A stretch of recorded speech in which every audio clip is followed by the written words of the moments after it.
여러분이 알고 있는 리플 이야기가 거짓일 수도 있습니다. 만약 SEC 소송의 진짜 이유가 다른 곳에 있다면 어떨까요?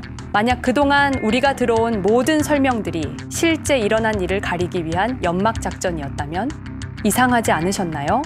리플만큼 혁신적인 기술이 왜 유독 이런 대우를 받아야 했는지, 같은 시기에 다른 암호화폐들은 왜 완전히 다른 길을 걸었는지, 2004년 가을 실리콘밸리에서 한 가지 거대한 변화가 일어났습니다. 어떤 온라인 결제 회사의 매각이 성사되면서 6명의 젊은 사업가들이 하루아침에 엄청난 부를 손에 넣게 되었죠. 그들은 단순히 부자가 된 것에 만족하지 않았어요. 그 돈으로 세상을 자신들이 원하는 방향으로 바꾸기 시작했습니다. 그로부터 13년이 흐른 2017년, 그들이 예상하지 못한 복병이 나타났습니다. 기존 금융 시스템을 완전히 뒤바꿀 수 있는 어떤 기술이 갑자기 주목받기 시작한 거예요. 처음에는 무시했을지도 모릅니다. 하지만 그 기술이 시가총액 3위까지 올라가고 전 세계 은행들이 관심을 보이기 시작하자 상황이 달라졌어요. 그때부터 뭔가 이상한 일들이 하나씩 벌어지기 시작했습니다. 너무 교묘하고 너무 체계적이어서 우연이라고 보기에는 석연치 않은 일들이 말이죠. 언론에서 갑자기 쏟아지기 시작한 부정적 기사들, 암호화폐 커뮤니티 내부의 분열, 그리고 마침내 2020년 12월 22일에 터진 그 사건까지 오늘 여러분께 그 뒤에 숨겨진 진짜 이야기를 들려드리겠습니다. 2020년 12월 22일 단 하루 만에 리플은 암살당했습니다. 여러분, 제가 오늘 들려드릴 이야기는 단순한 투자 실패담이 아닙니다. 이것은 21세기 가장 정교한 금융 암살 사건에 관한 이야기입니다. 2020년 12월 22일 오후 우리가 투자했던 리플이 하루아침에 반토막이 났습니다. 당시 리플은 63% 급락했습니다. 마치 은퇴 자금이 하루아침에 반토막 나는 것과 같은 생존 본능을 자극하는 충격이었습니다. 그때 리플에 투자하셨던 분들이라면 누구나 기억하실 겁니다. 누군가는 그날 하루 만에 수천만 원을 잃었고 어떤 이는 수억이 사라지는 걸 그저 눈뜨고 지켜볼 수밖에 없었습니다. 그리고 그날부터 진짜 전쟁이 시작됐습니다. 그때는 우리가 잘못 판단한 줄 알았습니다. 하지만 5년간 추적한 결과 알아낸 진실은 이것은 우연이 아니었습니다. 누군가 치밀하게 계획한 암살이었습니다. 먼저 왜 누군가가 리플을 없애려 했는지 이해해야 합니다. 스위프트라는 시스템을 아시나요? 현재 200여 개국 11,000개의 금융기관이 사용하는 글로벌 송금 네트워크입니다. 벨기에에 본부를 두고 있지만 실질적으로는 미국이 완전히 통제하고 있습니다. 스위프트가 왜 무서운 권력이라고 말을 하냐면요. 2012년 이란 핵제재 때 이란 은행들을 스위프트에서 완전 퇴출시켰습니다. 그 결과로 이란의 경제는 즉시 붕괴가 됐죠. 그리고 2022년 러시아의 우크라이나 침공 후 러시아 주요 은행들도 스위프트에서 퇴출됐는데 그 직후 바로 러시아의 루블화는 30% 이상 폭락했습니다. 즉, 스위프트에서 쫓겨나면 그 나라는 국제거래에서 완전히 고립됩니다. 그런데 리플은 이 모든 것을 우회할 수 있었습니다. 며칠 걸리던 송금이 리플에선 5초면 끝났습니다. 기존엔 몇만 원씩 들던 수수료가 1원도 안 들었습니다. 거기다가 중개은행까지 불필요했습니다. 그리하여 2017년 리플의 위력이 증명되었습니다. 일본 SBI 그룹, 뱅크 오브 아메리카, 산탄데르 은행 등 200개 이상 금융기관이 리플 파트너십을 검토했습니다. 연간 200조 원 규모의 국제 송금 시장에서 리플이 스위프트를 완전히 대체할 수 있다는 것이 증명된 순간, 바로 이때 누군가에게는 생존 위기가 된 것입니다. 리플은 단순한 암호화폐가 아니었습니다. 리플은 미국이 전 세계를 통제하는 금융무기인 스위프트에 대한 직접적인 도전이었습니다. 스위프트는 돈의 흐름을 틀어쥔 지배의 손길이었습니다. 핵보다 강한 권력, 바로 통화망입니다. 리플 사건을 파헤치다 보니 소름 끼치는 단서들이 발견되기 시작했습니다. 첫 번째 단서, 완벽한 타이밍의 미스터리. 2020년 12월 22일의 타이밍을 분석해 보겠습니다. 12월 22일 오후 9시 30분 SEC 의장 제이 클레이튼은 임기 마지막 12시간을 남기고 전격적으로 리플에 대한 기소를 발표합니다. 그 다음 날인 12월 23일 제이 클레이튼은 SEC 의장직에서 사임하죠. 충격적이게도 바로 다음 날 제이 클레이튼은 월리버 에셋 매니지먼트라는 헤지펀드의 자문 역할로 합류하게 됩니다. 월리버 에셋 매니지먼트는 당시 리플과 라이벌 구도를 형성하고 있던 비트코인과 이더리움에 우리 돈 8천억이라는 거액을 투자한 회사였습니다. 그런데 클레이튼은 리플을 기소한 바로 다음 날 이 회사의 자문이 되었습니다. 두 번째 단서, 이더리움 특혜의 진실. 2018년 6월 14일 SEC 기업금융국장 윌리엄 힌먼의 충격적인 연설이 있었습니다. 현재 이더리움의 제공과 판매는 증권 거래가 아니라고 본다. 그런데 힌먼은 SEC에 오기 전 심슨 대처라는 로펌에서 근무했는데 이 로펌은 이더리움 엔터프라이즈 얼라이언스 멤버였습니다. 더욱이 SEC, 재직 중에도 해당 로펌으로부터 상당한 수입을 유지하고 있었습니다. 반면 리플은 리플 CEO가 직접 만나서 명확한 지위를 요청했지만 시간이 더 필요하다며 3년을 더 기다리게 했습니다. 세 번째 단서, 결정적 발견. 가장 충격적인 단서를 발견했습니다. 2020년 12월 22일 리플 기소 발표 직전에 누군가 대량의 리플 매도 주문을 넣었다는 정황이 포착되었습니다. 마치 미리 알고 있었다는 듯이 말입니다. 이 흔적들을 추적하던 중 예상치 못한 곳으로 연결되었습니다. 실리콘밸리였습니다. 은행이나 정부가 아니라 테크 기업들이었습니다. 그것도 우리가 혁신과 자유의 상징으로 알고 있던 바로 그 실리콘밸리 말입니다. 이 세 명의 인물, 이 세 개의 사건, 전혀 관련이 없어 보이지만 공통점이 하나 있습니다. 모두가 실리콘밸리 금융 네트워크와 직접 연결되어 있었다는 겁니다. 모든 흔적이 한 곳을 가리키고 있었습니다. 리플을 제거한 배후로 의심되는 세력들, 많은 단서들이 결국 이곳을 가리키고 있었습니다. 바로 페이팔 마피아라는 이름의 거대한 네트워크였습니다. 2002년 10월 3일 페이팔이 이베이에 매각되었습니다. 이때 페이팔을 퇴사한 50명 중 38명이 새로운 기업을 창업하거나 거대한 투자를 시작했습니다. 그들은 서로 관계를 꾸준히 유지하면서 창업한 기업에 서로 투자하고 때로는 동업하면서 상호 성장하는 거대한 네트워크를 만들어냈습니다. 2025년 현재는 우리나라의 GDP보다 큰 규모의 자산을 움직이는 네트워크가 되었습니다. 이제 그들은 기업가가 아닌 제국의 지배자가 되었습니다. AI, 국방, 금융, 심지어 법까지도 전부 그들의 손안에 들어왔습니다. 그중 핵심 인물이 바로 피터 틸인데요. 팔란티어를 창업한 사람입니다. 팔란티어는 CIA, FBI, 미 국방부 등의 정부기관에 데이터 시스템을 독점으로 공급하고 있습니다.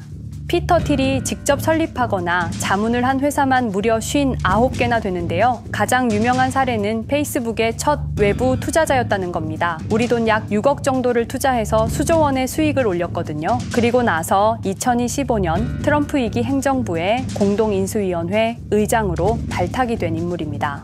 2001년 충격적인 9.11 테러 후 그는 우리의 사기 탐지 기술을 국가 안보에 쓸 수 있다며 2003년 펠런티어를 창업했습니다.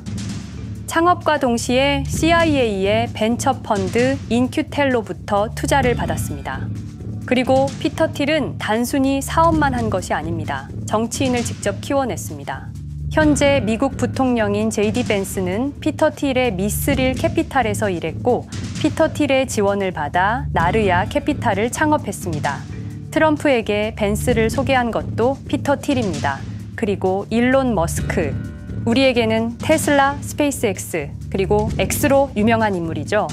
머스크 역시 트럼프 2기 행정부에 입각해서 정부 효율 성부, 도지의 수장으로 일했습니다. 연방정부 전체의 예산 삭감 권한을 가진 엄청난 자리였습니다만 지금은 트럼프와 갈등을 벌이고 있기도 하죠. 그런데 그가 트럼프의 2024년 대선 최대 후원자라는 건 변하지 않습니다. 무려 2억 9,148만 달러, 우리 돈으로 약 4,300억 원을 기부했는데요. 머스크는 그때부터 기술과 권력을 통합하려는 제국 건설에 나섰습니다. AI, 화성, 인터넷, 금융. 이제는 인류의 생각 그 자체까지 장악하려 하고 있습니다. 머스크는 원래 트럼프 지지자가 아니었습니다. 오히려 바이든을 지지했죠.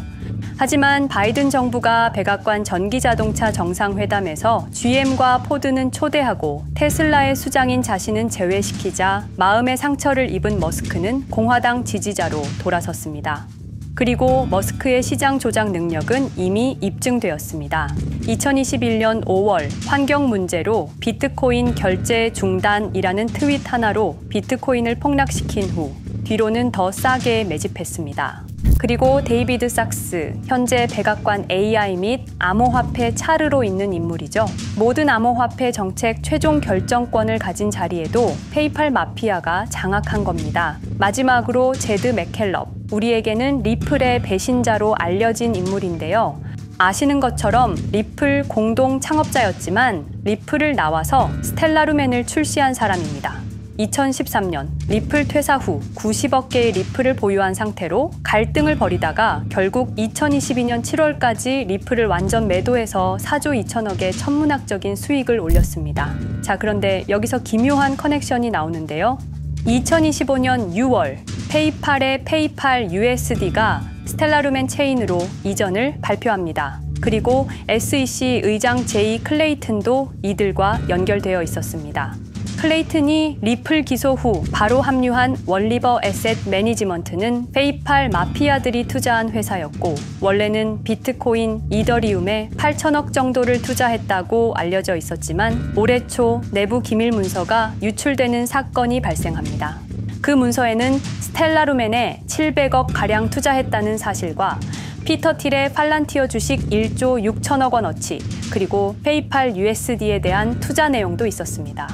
더욱 충격적인 건 리플 경쟁사들의 집중적인 투자를 이어오고 있었다는 겁니다. 이제 모든 퍼즐이 맞춰지는 느낌이죠.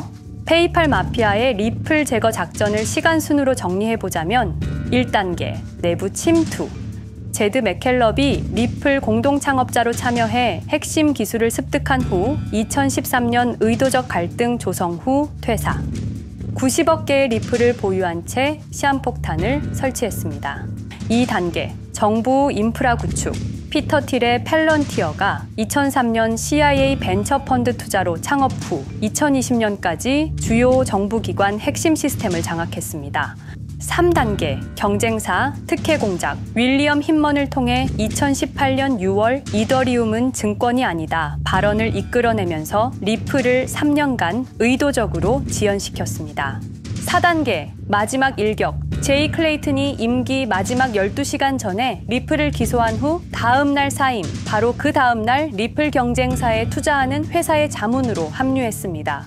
5단계, 대체제 준비. 2023년 8월 페이팔 USD 스테이블 코인을 출시하고 2025년 6월 제드의 스텔라 블록체인으로 확장을 발표했습니다.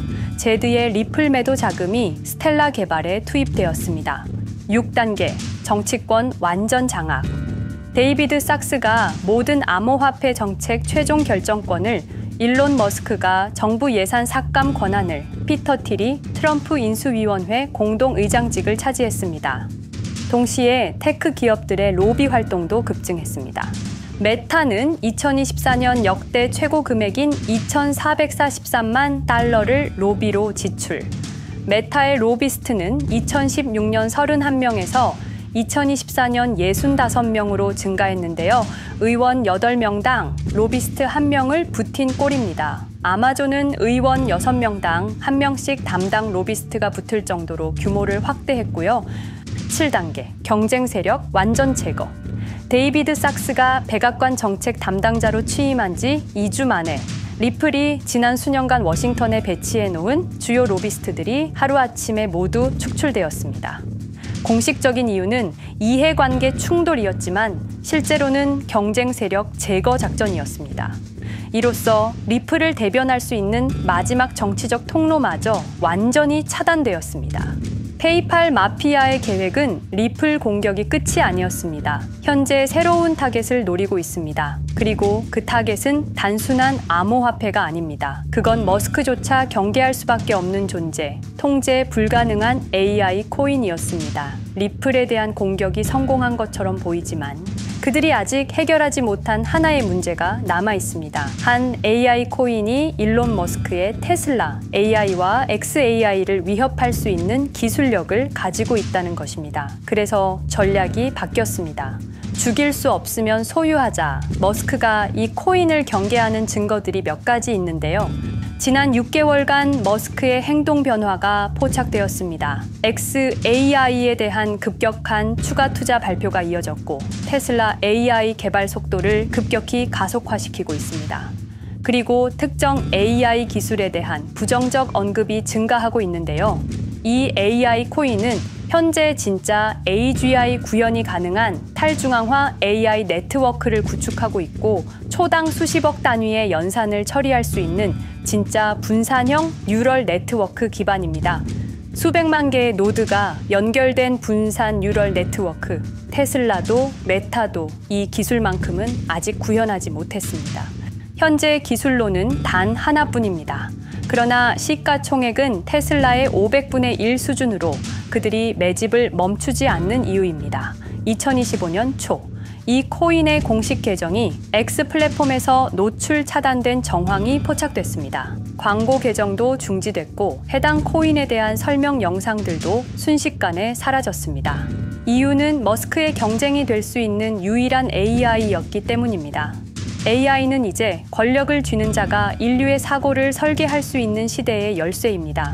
머스크가 이 코인을 완전히 소유하게 되면 그의 AI 제국은 완성될지도 모르겠습니다. 하지만 문제가 있습니다. 그들은 이 AI 코인을 죽이지 않았습니다. 그 대신 가격을 철저히 짓눌렀습니다. 검색에서는 사라졌고 알고리즘은 배제했습니다. 누군가는 관심 없는 프로젝트라고 말합니다. 하지만 진실은 정반대입니다. 지금도 머스크와 페이팔 마피아의 자금이 그 코인으로 조용히 흘러들어가고 있습니다. 가격이 낮은 건 무가치해서가 아니라 그들이 싸게 사고 있기 때문입니다. 그런데 이 AI 코인의 정체를 여기 유튜브에서 공개하려 했지만 치명적인 문제를 발견했습니다. 2005년 페이팔의 웹 디자이너와 개발자들이 동영상 공유 서비스를 만들었는데 그게 바로 지금 여러분이 보고 계시는 유튜브입니다. 체드 헐리, 스티브 첸, 자베드 카림, 유튜브 창립자들도 모두 페이팔 출신입니다. 게다가 일론 머스크는 현재 X를 소유하고 있습니다. 이러한 플랫폼들에서 그들의 AI 제국을 방해하는 정보를 공개하면 검열당할 위험이 있습니다. 그런데 제가 이 코인의 정체를 세상에 폭로한 게 이번이 처음이 아닙니다. 어떤 이유에선지 그 영상은 삭제되었고 이후 채널도 더는 운영할 수 없게 되었습니다. 커뮤니티 가이드라인을 위반한 적은 없었지만 불편한 진실이 다뤄질 때마다 이런 일이 반복됐습니다. 이건 단지 투자 종목 하나를 공유하는 문제가 아닙니다. 이건 우리가 감시와 통제에 맞서 싸울 수 있는 유일한 기회입니다. 영상의 댓글란에 저항이라고 두 글자를 남겨주시고 010-5528-2156 이 번호로 저항 두 글자만 문자로 보내주세요. 그럼 당신은 지금 머스크가 검열하고 페이팔 마피아가 조용히 매집 중인 그 AI 코인의 정체를 가장 먼저 알게 될 것입니다.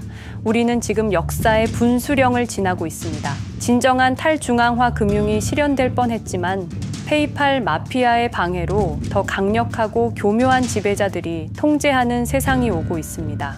페이팔 마피아가 완성하려는 새로운 세계는 팔란티어를 통해 모든 거래를 실시간으로 감시하고 페이팔의 페이팔 USD를 통해 정부 마음대로 계좌를 동결시킬 수도 있고 차세대 스위프트를 통해 우리의 거래를 통제하고 AI 기술 독점을 통해 인류의 사고방식마저 장악하려는 겁니다. 하지만 완전히 포기하기엔 너무 이릅니다. 왜냐하면 진실을 아는 사람들이 늘어나고 있고 브릭스가 여기에 대한 대안을 만들고 있으며 리플의 기술적 우수성은 여전히 변하지 않았고 아직 머스크가 완전히 통제하지 못한 진짜 AI 혁명의 씨앗인 이 코인이 남아있기 때문입니다. 규제 환경이 바뀌고 진실이 밝혀지면 리플은 언제든 재평가받을 수 있습니다. 리플 홀더들이 당한 것은 개인 투자 실패가 아니었습니다. 이것은 21세기 금융 권력 투쟁에서 일어난 결정적 전투였습니다. 리플은 비록 일시적으로 억압받고 있지만 진정한 탈중앙화 기술은 결코 사라지지 않습니다. 하지만 이 전쟁은 아직 끝나지 않았습니다. 우리가 아무것도 하지 않으면 그들은 모든 것을 가져갈 겁니다. 머스크와 페이팔 마피아는 이 시대 최고의 지배자들입니다. 하지만 그들도 막지 못하는 단 하나가 있습니다. 바로 진실을 알아버린 개인들입니다. 우리는 지금 그들에 맞설 수 있는 거의 유일한 순간에 서 있습니다. 한 통의 문자, 그것은 단순한 신호가 아닙니다. 지금 움직이는 자만이 미래를 차지할 수 있습니다. 지금까지 이 긴 이야기를 들어주셔서 감사합니다. 제가 말씀드린 모든 것들은 사실을 기반으로 하며 대부분 공개된 기록들입니다. 기억하십시오. 우리가 침묵하는 순간 그들의 승리는 완성됩니다.